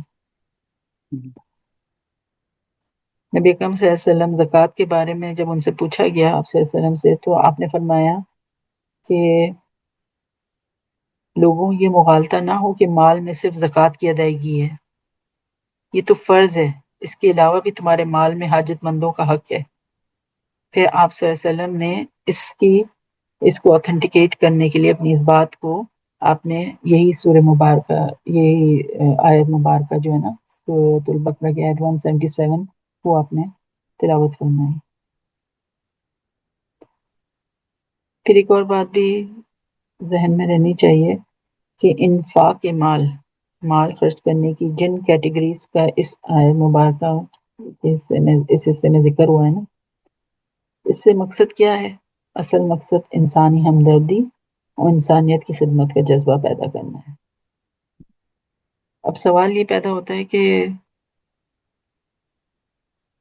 کتنا اور کب خرچ کریں، ہے نا، اور پھر اس میں پرائیورٹی کیا ہونی چاہیے. تو ظاہر سی بات ہے کہ جس کے پاس جتنے وسائل ہیں، جس کی جتنی کیپیسٹی ہے، جس کی جتنی کیپیبلٹی ہے، جو جتنی قدرت رکھتا ہے وہ اتنا ہی خرچ کر سکتا ہے نا. اور اس میں پرائیورٹی کیا ہوگی؟ اولیت یا فوقیت رشتہ داروں کو دی جائے گی. عزیز و اقربا کی ضرورت پوری کرنے کے بعد اگر کوئی مزید خرچ کرنے کی طاقت رکھتا ہے تو جتنا بھی اس دائرے میں آگے بڑھے گا، جو بھی سیکوینس آیا ہے نا اس میں، اتنا ہی وہ اپنے لیے نیکی کا مزید ذخیرہ جمع کرتا چلا جائے گا. صحیح. پھر آگے چلتے ہیں. آگے فرمایا، اچھا دوبارہ ری جوائن کریں پلیز، پھر ہم آگے بات کرتے ہیں. Please rejoin. آگے جو ہے اس آیت میں وَأَقَامُوا الصَّلَاةَ وَآتَوُا الزَّكَاةَ کی بات ہو رہی ہے نا، اور نماز قائم کرے اور زکوٰۃ ادا کرے. تو ہم سب بخوبی جانتے ہیں کہ صلاۃ کیا ہے اور زکوٰۃ کیا ہے نا. یہاں پر آپ اس بات کو نوٹ کیجئے کہ در حقیقت یہ صلاۃ اور زکوٰۃ ان دونوں کا نیکی کے اس ڈسکشن سے ایک بہت ہی ڈیپ کنیکشن ہے. اب تک دو باتیں سامنے آئی ہیں، ایک نیکی کی روح، یعنی نیکی کی باطنی روح، اور وہ کیا ہے؟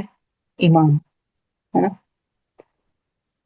ایک اسی باطنی روح جو ہے اس کا اظہار اور فرسٹ اینڈ فارموسٹ اس کا انڈیکیٹر، اور وہ کیا ہے؟ خدمت خلق، انسانیت کی تکالیف کو دور کرنے میں اپنا مال صرف کرنا. اب دیکھیں کہ صلاۃ اور زکوٰۃ کا ذکر لازم اور ملزوم کے تعلق کے طور پر آیا ہے. نیکی کی روح باطنی یعنی ایمان، ہم نے کہا نا نیکی کی روح کیا ہے؟ ایمان. ایمان کی بقا یا ایمان کو باقی رکھنے والی چیز، ایمان کو تر و تازہ رکھنے والی چیز نماز ہے. ایسے ہی اللہ سے تعلق قائم اور دائم رہے، اللہ کی یاد ہمیشہ پیش نظر رہے، فارموسٹ رہے، آخرت کی فکر دل میں موجود رہے، ان امور کی تذکیر، ریمائنڈر اور یاد دہانی کے لیے اولین، اہم ترین اور مقدم ترین شے نماز ہے. ٹھیک، یعنی ایک ستون ہے نا نماز، الصلاۃ عماد الدین، ہے نا، ایک ستون ہے جو ایمان کو تر و تازہ رکھنے کے لیے گاڑ دیا گیا. ستون کیا ہوتا ہے؟ نصب کیا جاتا ہے نا، گاڑا جاتا ہے. پھر زکوٰۃ کا معاملہ کیا ہے؟ وہ انفاق مال، مال خرچ کرنے کے لیے دل سے مال کا جو ایک شوق، ایک بیجا محبت، محبت تو رکھی گئی ہے، وہ تو ہے، لیکن جب محبت ایکسیڈ تزکیہ. کر جائے باقی تمام محبتوں پر یہ مال کی محبت غالب آ جاتی ہے. ہاں، اس کے لیے یہ زکوٰۃ کا انسٹیٹیوشن قائم کیا گیا نا، انفاق مال.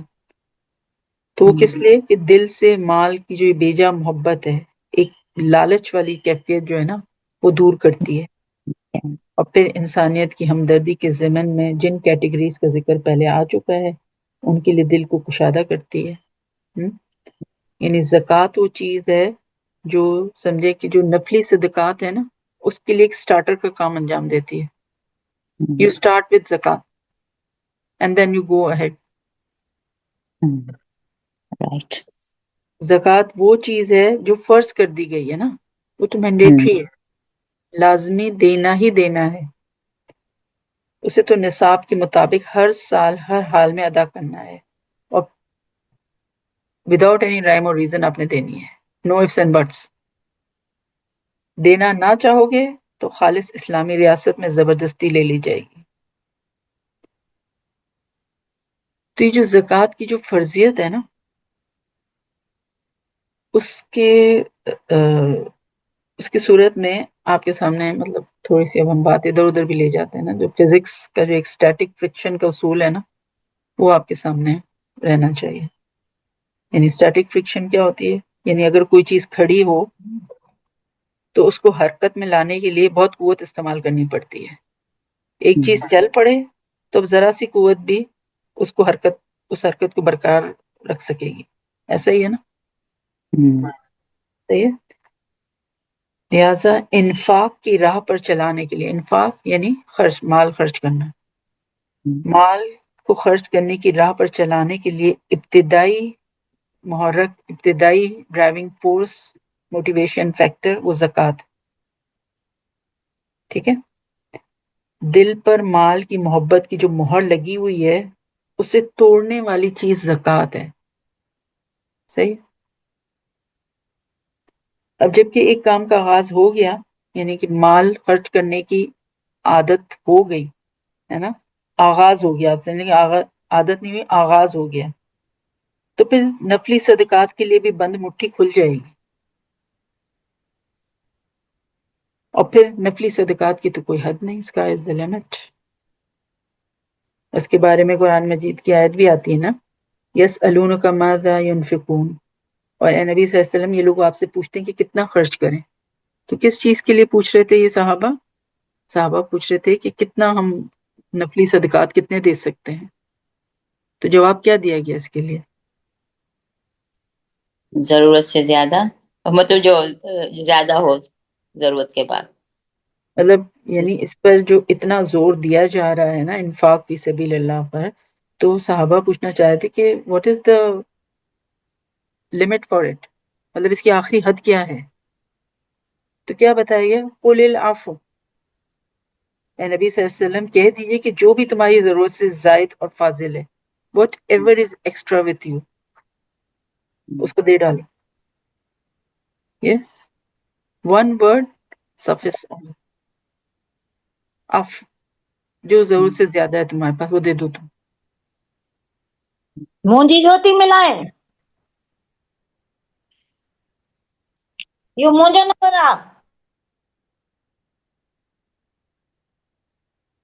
اس موقع پر یہ بات واضح طور پر سامنے رہنی چاہیے کہ اخلاقی سطح پر ترغیب اور شوق دلایا گیا ہے نا، یہ کوئی قانونی معاملہ نہیں ہے.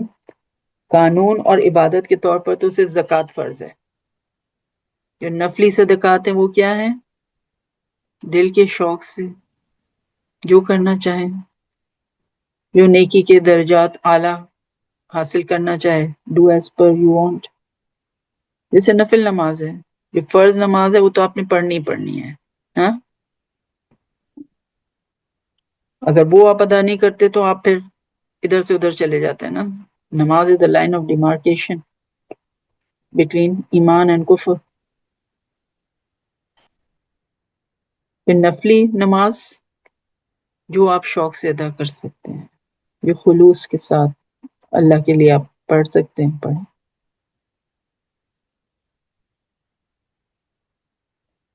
پھر اب آگے چلیں تھوڑا اس آیت میں، تو آپ دیکھیں کہ شروع میں ہم نے بات کی تھی نا کہ معاملات زندگی میں ایفائے عہد کی بڑی اہمیت ہے. عہد پورا کرنا، اور ہمارے سارے معاملات معاہدوں یعنی کانٹریکٹس پر مبنی ہوتے ہیں. تو انسانی معاملات کی اگر ہمیں اصلاح کرنی ہے نا، کہ ہیومن ڈیلنگز میں اگر we want to correct them, تو اس میں جو کی فیکٹر رول پلے کرتا ہے نا، وہ ہے یہ عہد کو پورا کرنا، وعدوں کو پورا کرنا، ایفائے عہد. ایک مزدور کو آپ نے 8 گھنٹے کام کرنے کے لیے رکھا اور اس کی آپ نے ایک اجرت مقرر کر لی، تنخواہ مقرر کر لی. یہ کیا ہے؟ یہ ایک معاہدہ ہے نا. مطلب کوئی ریٹن کانٹریکٹ ضروری نہیں ہے کہ ہو، لیکن ایک انڈرسٹینڈنگ ہے نا آپ کے اور اس کے درمیان، تو یہ معاہدہ ہے. اس طرح کسی کو آپ نے ماہانہ تنخواہ پر ملازم رکھا گیا ہے تو وہ بھی ایک معاہدہ ہے کہ بھئی یہ ڈیوٹیز ہیں جو ان اوقات میں تم کو ادا کرنی ہے اور اس کے عوض تمہیں یہ تنخواہ ملے گی. ٹھیک ہے. پھر آپ کو معلوم ہے کہ اس وقت اکثر کاروبار جو ہیں وہ کانٹریکٹس کی بنیاد پر ہی ہو رہے ہیں. چاہے وہ سپلائی کا کام ہو، تعمیرات کا کام ہو، so on and so forth. مطلب، اور یہ سب معاہدوں کی بنیاد پر چل رہے ہیں. بلکہ ہمارے جو سوشل معاملات ہیں وہ بھی اکثر و بیشتر معاہدے کی بنیاد پر ہی چل رہے ہیں، چاہے وہ تحریری معاہدے ہوں یا نہ ہوں. اسی لیے ہم نے کہا نا شادی وہ بھی ایک سوشل کانٹریکٹ ہے، سماجی معاہدہ ہے. تو نیکی کی ڈسکشن میں ایفائے عہد کی بڑی اہمیت ہے. دینی اور جو آخرت میں جو محاسبہ ہونا ہے، جو اکاؤنٹیبلٹی کے اعتبار سے اس کی اہمیت کا اندازہ آپ اس سے بھی لگائیے کہ سورہ بنی اسرائیل جو ہے اس میں امر کے صیغے میں فرمایا گیا ہے، مطلب آرڈر فارم میں اللہ تعالیٰ نے فرمایا وَأَوْفُوا بِالْعَهْدِ، اور پورا کرو عہد کو. یہ نہیں کہا کہ چاہو تو پورا کر لو، ریکویسٹ ہے کہ کر لو، نہیں، you have to do it. وَأَوْفُوا بِالْعَهْدِ إِنَّ الْعَهْدَ كَانَ مَسْئُولًا، بے شک عہد کی پوچھ گچھ ہوگی. You will be asked about it.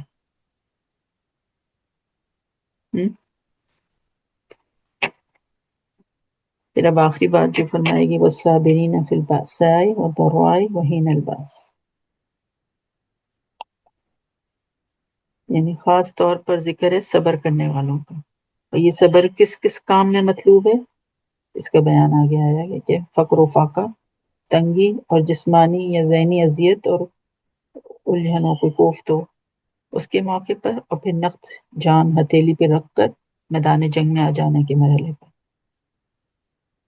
اس بات سے ایک چیز آپ کے سامنے واضح ہونی جانی چاہیے، اور یہ کہ بڑا بنیادی فرق ہے ایک راہبانہ نیکی کے تصور میں اور قرآن مجید کے اس تصوری نیکی میں جو کہ اس آیہ مبارکہ میں بیان ہوا ہے.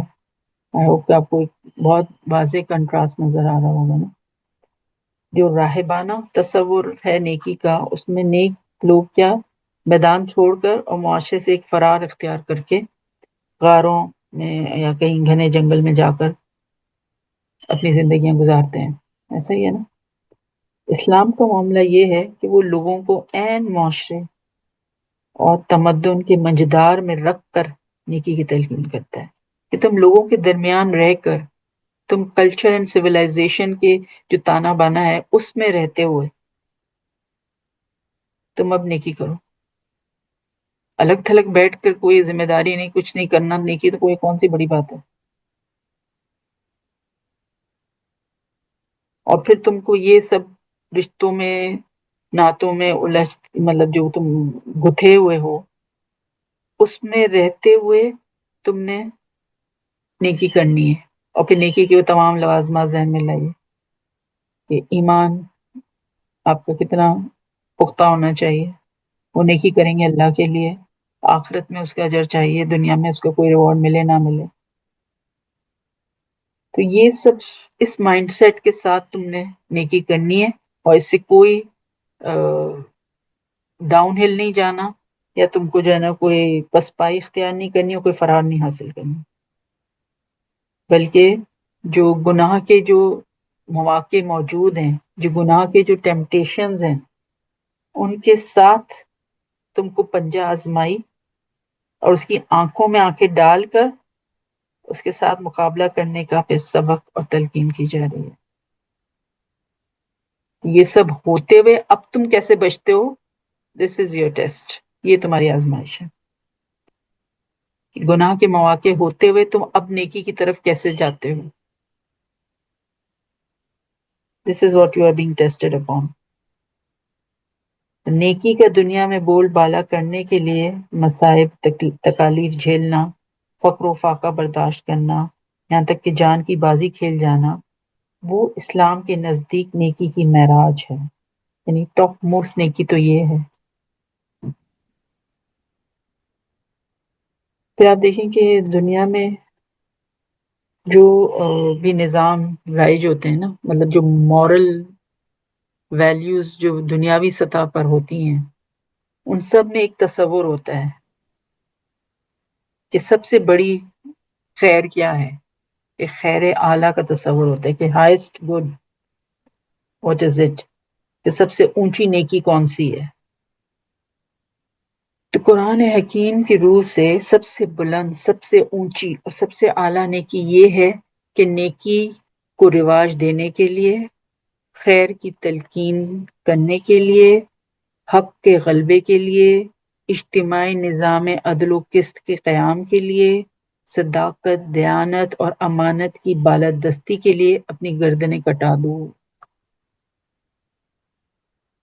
This is the highest you can do.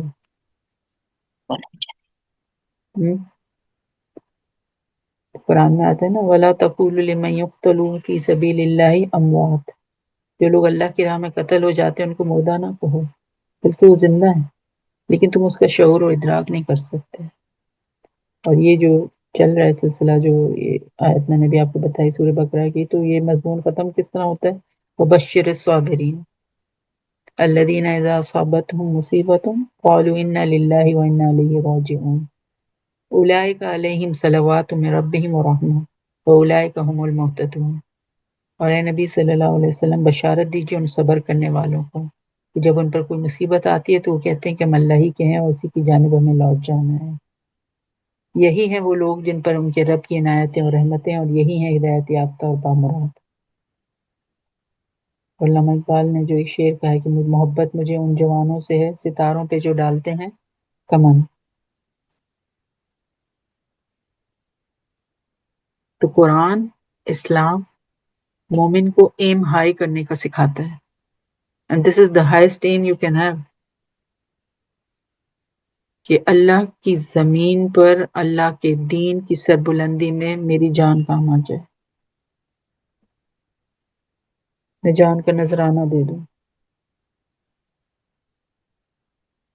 اس پر بھی کیا ہے کہ جان دی ہوئی اسی کی تھی.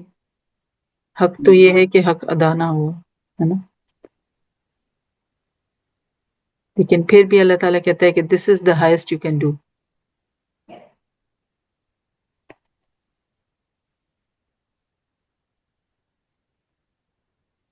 قرآن کی جو یہ آیت ہے سورہ صف میں، ان اللہ یحب الذین یقاتلون فی سبیلہ صفا کأنہم بنیان مرصوص. یقیناً اللہ کو محبت ان سے ہے، یعنی اللہ کے محبوب بندے وہ ہیں جو اس کی راہ میں جنگ کرتے ہیں صفے باندھ کر، گویا کہ سیسا پلائی ہوئی دیوار ہے. تو والصابرین فی البأساء والضراء وحین الباس، اس میں سمجھیں کہ وہ بات بھی سامنے آ گئی جو اس آیت بر جو ہے اس کے جو ہم نے بات شروع کی تھی تو ہم نے کی تھی نا کہ اس آیا میں اگرچہ تواسی بالحق تواسی بالصبر کا لفظی طور پر تو ذکر نہیں آیا، لیکن طبیعتاً یعنی as a matter of fact وہ ایسنس، وہ مفہوم اس میں ایمبیڈڈ ہے، موجود ہے، اور یہ بات خود بخود سامنے آ رہی ہے۔ لیکن وہ لوگ جن کے ذہن اور دلوں میں ایمان کی روشنی ہے، جو خادم خلق ہیں، جن کی کیفیت یہ ہوتی ہے کہ خنجر چلے کسی پہ تڑپتے ہیں ہم امیر، سارے جہاں کا درد ہمارے چلے گی کیسے؟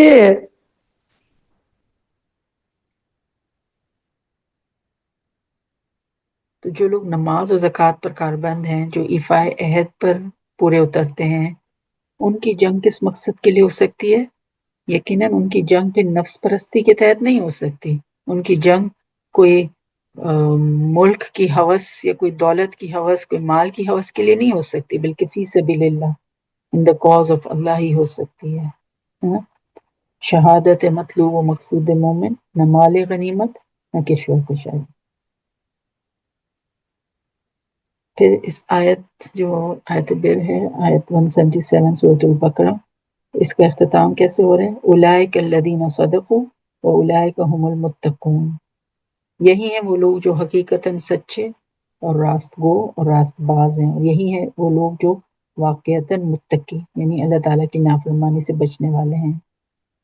تو یہاں پر پھر حصر کا اسلوب ہے، یعنی کہ سٹریس دیا جا رہا ہے، زور دیا جا رہا ہے، یعنی اپنے دعوی ایمان میں سچے صرف وہ لوگ ہیں جن کے دلوں میں حقیقی ایمان رچ بس گیا ہو، جن کے اعمال میں نیکی کے ان اوصاف کا اظہار ہو رہا جن کا اس آیت مبارکہ میں بیان ہوا ہے، اور صرف یہی لوگ حقیقی متقی کہلانے کے مستحق ہیں۔